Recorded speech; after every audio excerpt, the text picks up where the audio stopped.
Executive officer AP state Waqf board. ఈరోజు computerisation of Waqf record అనే programme తోటి విశాఖపట్నం, విజయనగరం, శ్రీకాకుళం వక్ఫ్ management ముతవల్లీస్ managing committees వారితోటి ఈ కార్యక్రమం చేపట్టడం జరిగింది. ఈ కార్యక్రమం కోసం మా honourable minister MMD Farooq garu, మా Waqf board honourable chairperson Sheikh Abdul Aziz garu ఆదేశాల మేరకు నేను, మా honourable members doctor Rafia, advocate honourable member AP state Waqf board Mukarram garu, Konaseema నుంచి ఉన్నారు, honourable member AP state Waqf board వచ్చి ఓరియంటేషన్ ప్రోగ్రామ్ అందరితోటి మాట్లాడటం జరిగింది.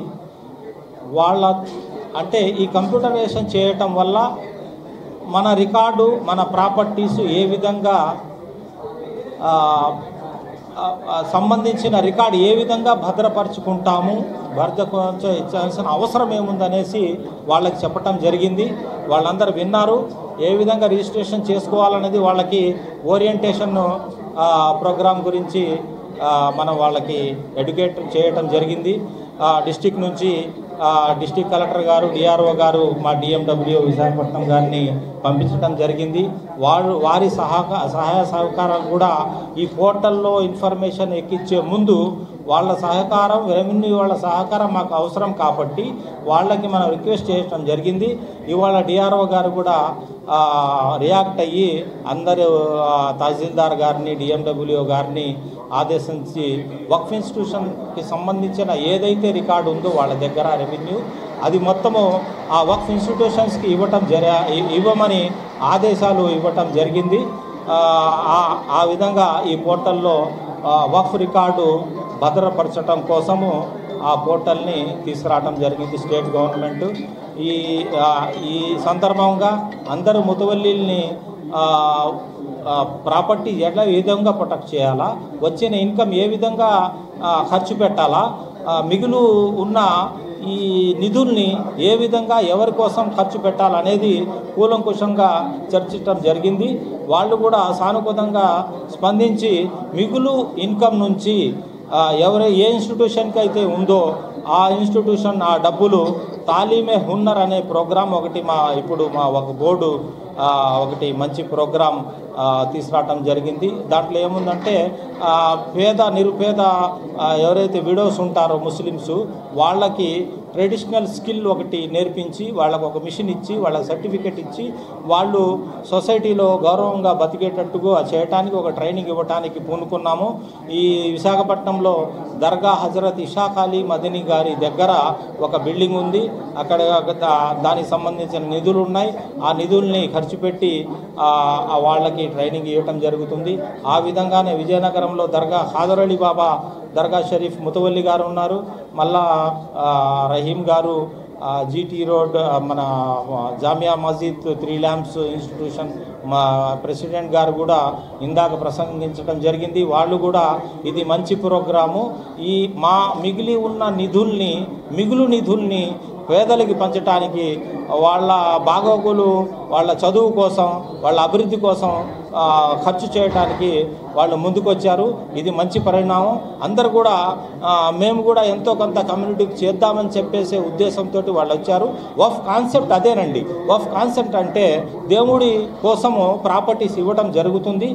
ఆ ప్రాపర్టీ మీద వచ్చే ఇన్కమ్ని సక్రమంగా వినియోగించి పేదల అభివృద్ధి కోసం పాటుపడటం కోసం మా చట్టం అనేది ఒక చెప్తుంది. ఆ చట్ట ప్రకారం అందరూ కట్టుబడి ఉన్నాము. మేము మా డిస్టిక్లో మా ఇన్స్పెక్టర్ గారు ఒకళ్ళు ఉంటారు. ఏదన్నా ప్రాబ్లమ్స్ ఉంటే మీరు ఏ విషయమైనా ప్రాపర్టీ ప్రొటెక్షన్ కానివ్వండి, ఎటువంటి ప్రాబ్లమ్స్ ఉన్నా కూడా అని చెప్పొచ్చు. లేకపోతే మా హెడ్ ఆఫీస్ దగ్గర విజయవాడలోకి వచ్చి ఒక పిటిషన్ ఇచ్చినా, మెయిల్లో పంపించినా మేము ఇమీడియట్గా స్పందిస్తాము. ఓకే అండి, thank you very much. Computerization of properties అనే కాన్సెప్ట్ కింద ఇవాళ ఇన్స్పెక్షన్కి రావడం జరుగుతుంది.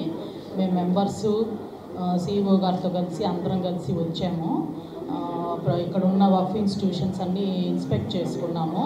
ఈ బోర్డు వచ్చి 11 నెలలు అయింది. ఈ 11 నెలలు ఫామ్ అయిన బోర్డులో ఎన్నో నెంబర్ ఆఫ్ కొత్త కమిటీస్ వేయటం జరిగింది. ఎన్ని ఎన్క్రోచ్మెంట్స్ ఉన్నాయి, ప్రొటెక్షన్ ఎంత చేయాలనే ఎస్టిమేషన్ వేసుకున్నాం అన్ని చోట్ల కూడా, అన్ని జిల్లాల్లో.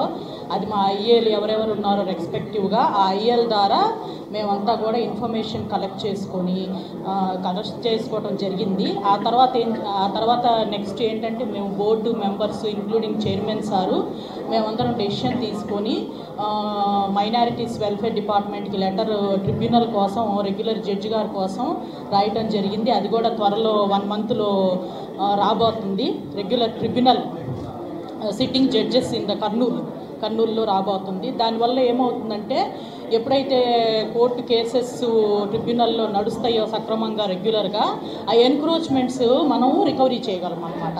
యాక్ట్లో కూడా, ప్రజెంట్ యాక్ట్లో కానీ 1995 యాక్ట్ కానీ ఇప్పుడు ప్రజెంట్ యాక్ట్లో అమెండ్మెంట్స్లో కూడా ఏదైనా సరే వర్క్ ప్రాపర్టీ ఎన్క్రోచ్మెంట్స్ రికవర్ చేయాలంటే ట్రిబ్యునల్ నుంచి ఆర్డర్ తెచ్చుకొని సిఇఓ గారు, మన ఎవరైతే chief executive officer of AP state Waqf board ఉన్నారో వాళ్ళ ద్వారా మనం ఏం చేయాలంటే ఆ ప్రాపర్టీ పోలీసు ప్రొటెక్షన్ తీసుకొని రికవర్ చేయాలని యాక్ట్లో ఉంది మనకి, ఉమ్మీద్ యాక్ట్లో కూడా, కొత్త ప్రజెంట్ యాక్ట్లో. సో దాని ద్వారా మేమన్నీ కూడా కార్యక్రమాలు ఎన్ని చేపడదామని కూడా పూనుకున్నామండి కొత్త బోర్డు. ఇంతకు మునుపు ఏ బోర్డులో కూడా ఇలా ఎవరైనా సరే రెస్పెక్టివ్ జిల్లాలకు సంబంధించిన మెంబర్స్ రావటం కానీ ఇట్లా ఇన్స్పెక్షన్స్ చేయటం కానీ మునుపెప్పుడు లేదు. ఈ బోర్డులోనే ఈ చైర్మన్ గారి ఆధ్వర్యంలో ఇవన్నీ కూడా జరుగుతూ ఉన్నాయండి. ఇవన్నీ జరుగుతున్నాయి. మేము వచ్చి విజిట్ చేస్తున్నాము. యాక్చువల్లీ నేను వచ్చేసరికి NTR district, Guntur district complete చేసుకొని విశాఖపట్నం డిస్టిక్కి నేను ఈరోజు రావటం జరిగింది. రేపు వచ్చేసరికి విజయనగరంకి వెళ్ళి ఇన్స్పెక్షన్ చేస్తామండి. మా ఉద్దేశం ఏం లేదు. మా బోర్డు ఉద్దేశం ఒకటే, ఏదన్నా సరే వర్క్ ప్రాపర్టీస్ ఏవైతే ఉన్నాయో అవన్నీ కూడా కాపాడిన ప్రాపర్టీస్ని దాంట్లో ఇన్కమ్ జనరేట్ చేయటానికి కూడా రెంట్ రివ్యూ కమిటీస్ కూడా వేసాము. ఇప్పుడు మార్కెట్ వాల్యూస్తో రెంట్ పెరిగిపోయింది కదా, ఆ రెంట్ పెరిగిపోయిన రెంట్కి కూడా మార్కెట్ వాల్యూస్ బట్టి ఇన్కమ్ జనరేట్ చేసుకోవటం బోర్డుకి. తద్వారా ఆ ఇన్కమ్ని సోషల్ సర్వీస్, ఎవరైతే ఇప్పుడు కమ్యూనిటీ సర్వీసెస్కి వాటికి, లేకపోతే ఎవరైతే పేద ప్రజలు ఉన్నారో వాళ్ళందరికీ యూజ్ చేయటం మాత్రమే మా యొక్క